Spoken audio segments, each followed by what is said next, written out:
Guys एक concept शुरू करते हैं। ये कॉन्सेप्ट बहुत ही बढ़िया है। क्या है ये?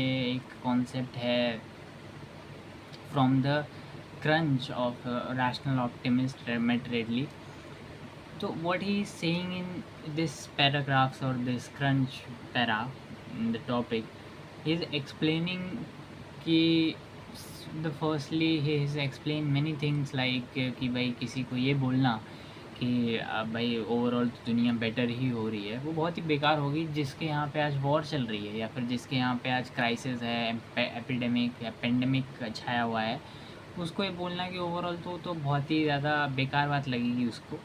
और ये क्या लगेगी उसको कि pyramid scheme achieved by borrowing from future. ऐसा कि भाई देखो ओवरऑल तो बढ़िया ही होता है तो फ्यूचर भी बढ़िया ही होगा।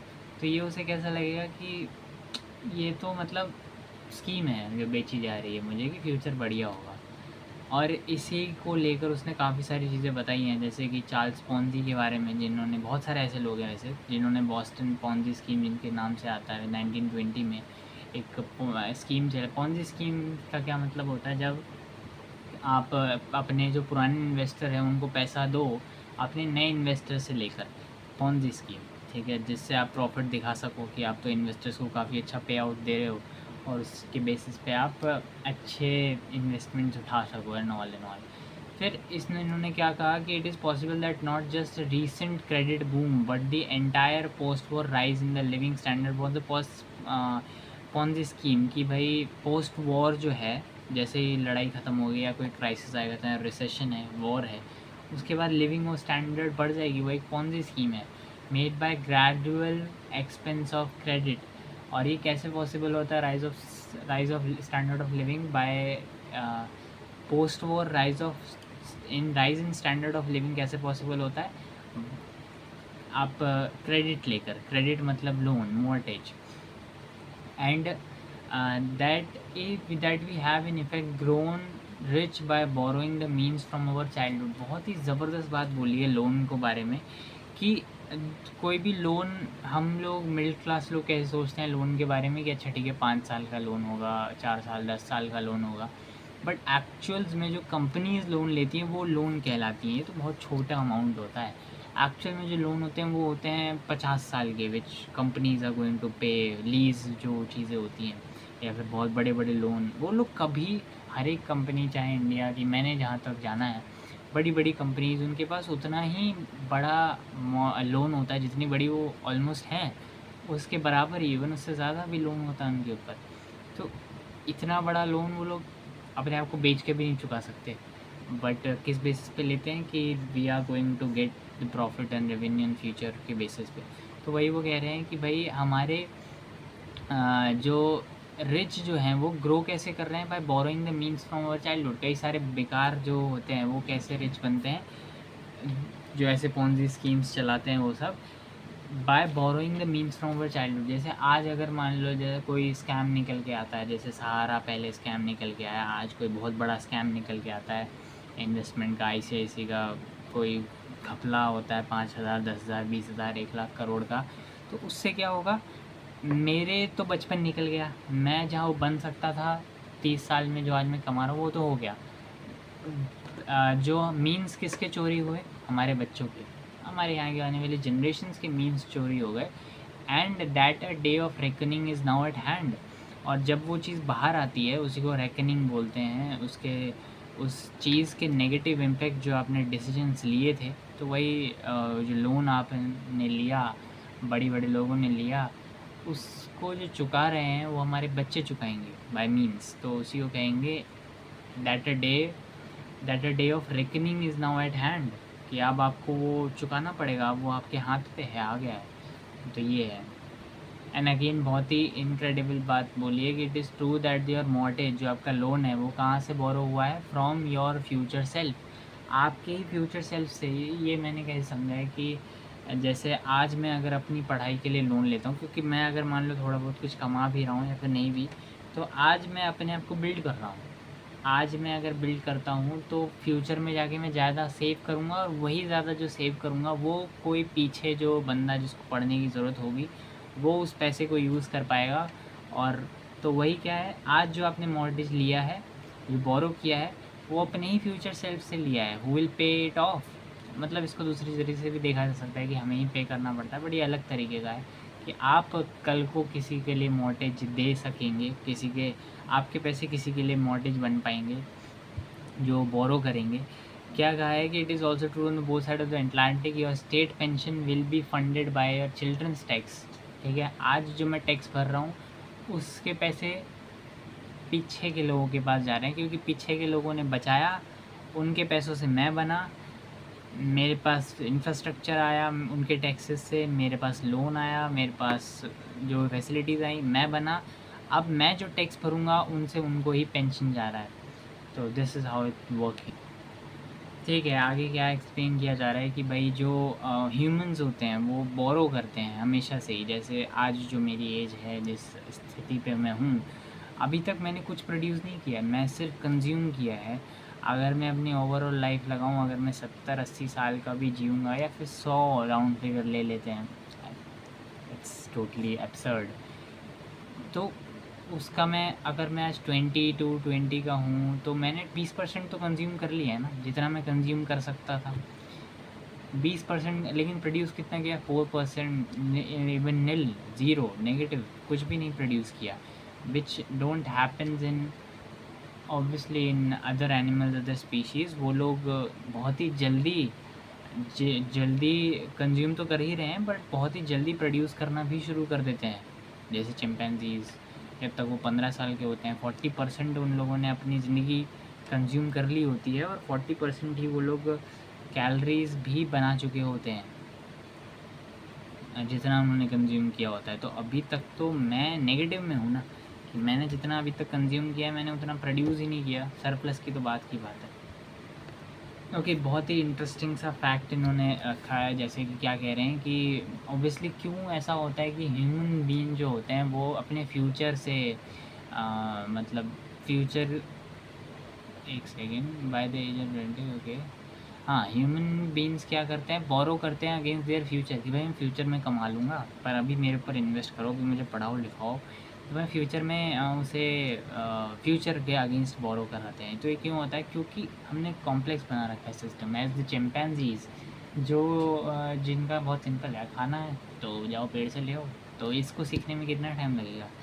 तो वही, लेकिन इंडियन मतलब ह्यूमंस क्या करते हैं, ह्यूमंस डक करते हैं, प्रोसेस, एक्सट्रैक्शन, बहुत सारी चीज़ें होती है। Specialisation in food that means extraction, process, डक करना, कुक करना और ओपन करना, अगर कुछ खाना भी है तो उसे बढ़िया से छीलना काटना, बहुत सारी चीज़ें। तो ये तो बस बेसिक लेवल पे बात हो रही है। तो इन सारी चीज़ों को करने में टाइम लगता है, पर अगर एक बार सीख लिया तो वो लोग सरप्लस प्रोड्यूस कर सकते हैं और अपने बच्चों को भी खिला सकते हैं। This pattern of production over time Hunter gatherers is more like a western, modern western lifestyle then it is like the farming feudal और अर्ली इंडस्ट्रियल लाइफस्टाइल। मतलब सेम ही है। आज भी हम लोग इनिशियल ईयर्स में कुछ नहीं कर रहे होते, बट वहीं एज वी ग्रो ऑन तो हम लोग सरप्लस प्रोड्यूस कर पाते हैं, क्योंकि हमने बोरो किया था अगेंस्ट फ्यूचर। तो वो बोरो, वो जो लोन है वो obviously, life is a business, तो बिजनेसेस रन ही अच्छा इसलिए कर पाते क्योंकि they get the depth, sorry, loan और डेट।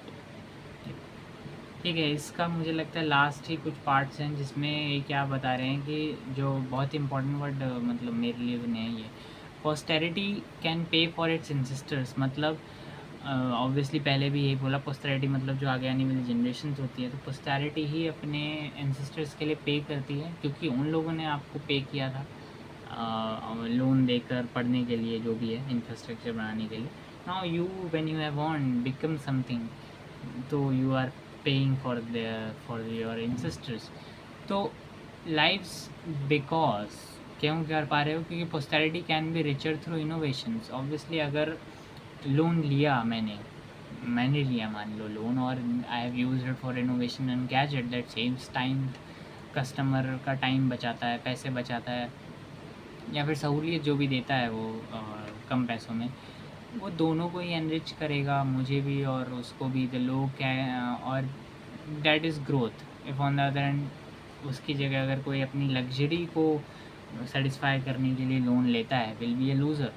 तो मतलब क्या होगा अगर वो लूज़र होगा, और नॉट ओनली वो लूज़र होगा बट उसने जो लोन लिया, पहले भी इसने बोला है, उसने जो लोन लिया अगर वो गलत जगह इस्तेमाल किया है तो उस दैट डे ऑफ रिकनिंग वो आ जाएगा, रिकॉर्डिंग का डे आ जाएगा जब आपको पे करना पड़ेगा उसके नेगेटिव्स, और वो आपके बच्चे करेंगे पे।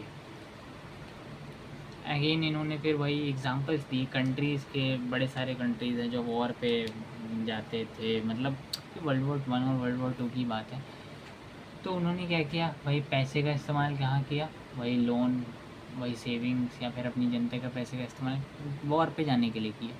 तो उनकी कंट्री स्लो इकोनॉमिक ग्रोथ। वैसे इन्होंने बहुत सही एग्जांपल जापान का दिया है कि first half of 20th century जब जापान सिर्फ लड़ाई करता था और देखता था कि मैं रिसोर्सेज वाली जगहों को कैसे हथिया लूँ, क्योंकि उनके पास अपने रिसोर्सेज नहीं थे। लेकिन फिर जब वो ख़त्म हो गए और जब उन्होंने second half of the century which is 1950s के बाद, तब उन्होंने जो सेलिंग और ट्रेडिंग से जो अपना बेड़ा पार किया है वो तो इनक्रेडिबल है ही। ठीक है, फिर वो यही बात आगे कह रहा है कि जापान का जैसे एग्जांपल दिया वैसे फिर चाइना की काफ़ी सारी सेविंग्स, वो ये फिर वो आगे ये बात करता है कि जो बहुत ज़्यादा डिप्रेशन के टाइम आए यूरोप में 1930 में, ग्रेट डिप्रेशन, उसी टाइम पे बढ़िया से बढ़िया इनोवेशंस हुए, प्रोडक्ट्स बने which has changed the human life. जो प्रोडक्ट्स पहले एग्जिस्ट भी नहीं करते थे वो बने।